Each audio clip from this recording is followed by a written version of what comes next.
Is this the transfer window that could obliterate Newcastle's Champions League hopes? Or the twisted plot that exposes football's ruthless reality?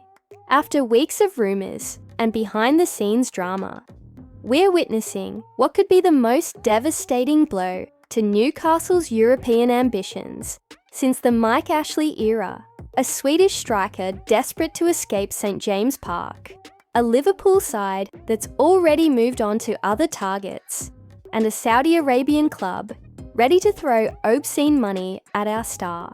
Man, we might be watching the collapse of everything Eddie Howe has built, or the moment that forces Newcastle to evolve into something even more dangerous.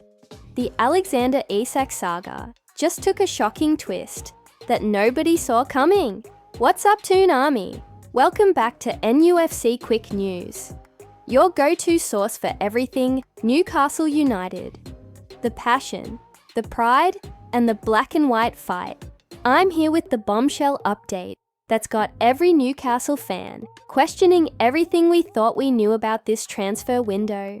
Are you ready for the Alexander Isak story that's about to make your blood boil and your heart break all at the same time? Drop a comment below and tell me, how are you feeling about Isak's desperate push to leave just when we need him most? Stick around until the end, because I've got some explosive details about who's really behind Isak's sudden change of heart that'll shock you to your core. Right, let me hit you with the devastating truth that's rocking Newcastle United to its foundations. Alexander Isak, our Swedish superstar, our Champions League hero, our supposed future, has officially told the club he wants to explore his options this summer. But here's the brutal twist that makes this story even worse than we imagined. Liverpool, who are supposedly interested in Isak, have already moved on and completed the signing of Hugo Ekitike from Eintracht Frankfurt for $79 million. Yes, you heard that right. While Isak was sitting in Newcastle, hoping for his dream move to Anfield, Liverpool went ahead and signed someone else entirely. Talk about a slap in the face. Imagine being Isak right now. You've burned bridges with Newcastle. You've missed the pre-season tour. And the club you wanted to join has already found your replacement.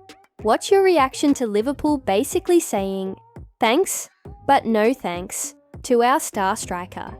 Let me know in the comments. But wait, it gets even more painful for Newcastle fans. Liverpool have also just agreed to sell Luis Diaz to Bayern Munich for $65.5 million, which means they now have even more money to spend. But they're choosing to spend it elsewhere, not on our Swedish sensation. Isak missed Newcastle's pre-season defeat to Celtic and won't be joining the club's tour to Asia due to what the club calls a minor thigh injury. But we all know the real reason. Eddie Howe himself confirmed that Isak was sent home due to being affected by transfer speculation. The manager's exact words were heartbreaking. The last thing he wanted is to be sat in the stand watching. That wasn't fair to him. But I'm confident he will be a Newcastle player come the end of the window. Can you hear the desperation in Eddie's voice? He's trying to convince himself, as much as us, that Isak will stay. But here's where this story takes an absolutely mental turn that nobody saw coming. Saudi Pro League side Al-Hilal have entered the race for Isak and are reportedly in advanced negotiations with the player.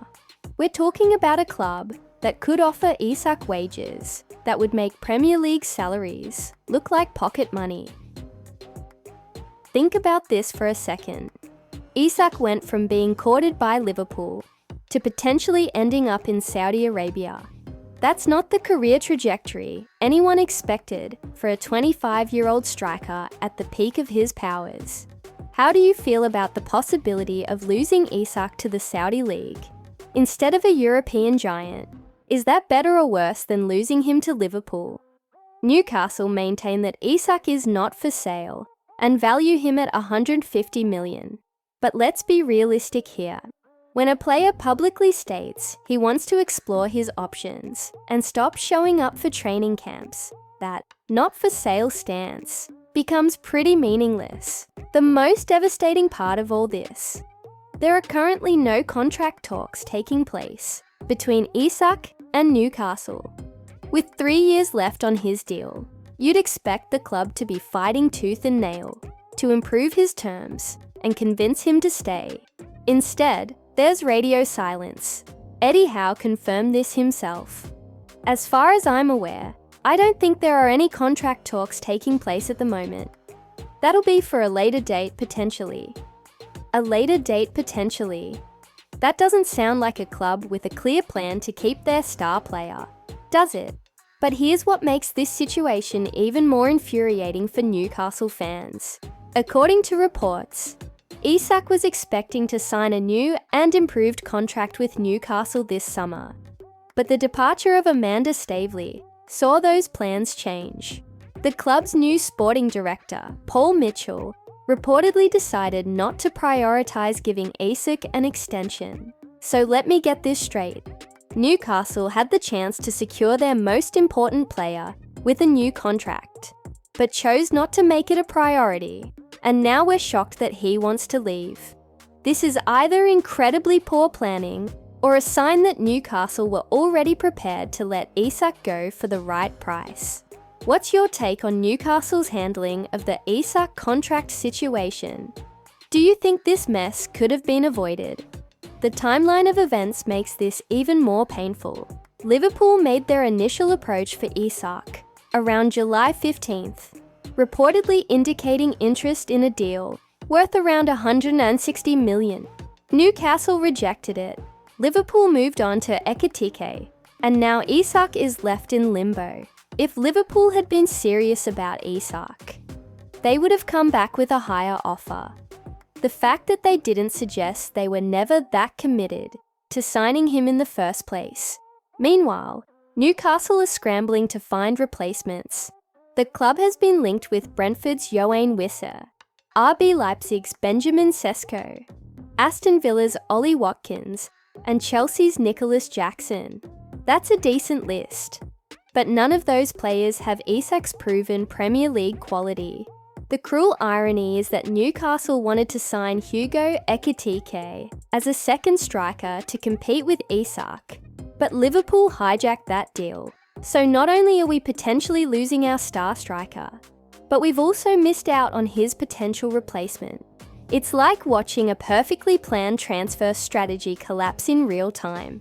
But here's what really gets me about this whole situation. The timing couldn't be worse for Newcastle.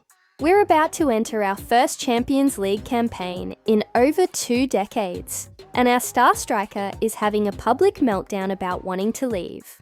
The media are already reporting that Isak's head has been turned, and that Eddie Howe will need to do the best man management job of all time to get him into a positive frame of mind for the season. How do you build team chemistry and fight for European glory when your main goalscorer has mentally checked out? The most heartbreaking part of all this is what it says about modern football. Isak has scored 62 goals in 109 games for Newcastle, helped us qualify for the Champions League and become a genuine fan favourite. But the moment Liverpool showed interest, even brief, half-hearted interest, all of that loyalty went out the window. Reports suggest that Isak is very calm about his future and is not closing doors on possibilities, but is open to the idea of a move. That's not the attitude of a player committed to the Newcastle project. And if the Saudi rumours are true, it means Isak values massive wages over sporting ambition. Because let's be honest, moving to Al-Hilal isn't about winning the Champions League or proving yourself at the highest level. Do you think players should show more loyalty to clubs that have invested in them? Or is it every man for himself in modern football? The financial implications of losing Isak are staggering. Some reports suggest Newcastle would need to receive well in excess of 150 million to even start negotiations. with figures approaching $200 million being mentioned. If Al-Hilal, or another Saudi club, is willing to pay that kind of money, Newcastle might actually come out ahead financially. But can you really replace a proven Premier League goalscorer with that money in today's inflated market? Here's my honest assessment of where we stand. Isak is probably gone. Whether it's to Saudi Arabia, a late move to another European club, or even staying and being miserable for another season, the relationship between player and club feels irreparable. The question now is whether Newcastle can turn this crisis into an opportunity. $150+ million could transform our entire squad, but only if we spend it wisely and quickly. The transfer window closes soon, and we're running out of time to sort this mess out. Right, Toon Army. That's the brutal reality of the Alexander Isak situation that's tearing our hearts apart. Sometimes football shows you just how quickly everything can change, and this might be one of those defining moments for Newcastle United. Whether Isak stays, goes to Saudi Arabia, or finds another European club, one thing's for certain: Newcastle United will survive and fight on. We always do. Smash that like button if you're still backing Eddie Howe and the boys, no matter what happens, and hit subscribe to never miss a Toon update. What's your honest opinion? Are we better off with $150 million and a fresh start? Or should we do everything possible to keep our Swedish superstar? Drop your thoughts in the comments below, because this is the conversation every Newcastle fan needs to have. Until next time, stay proud, stay loud, and always keep the faith. Howe the lads!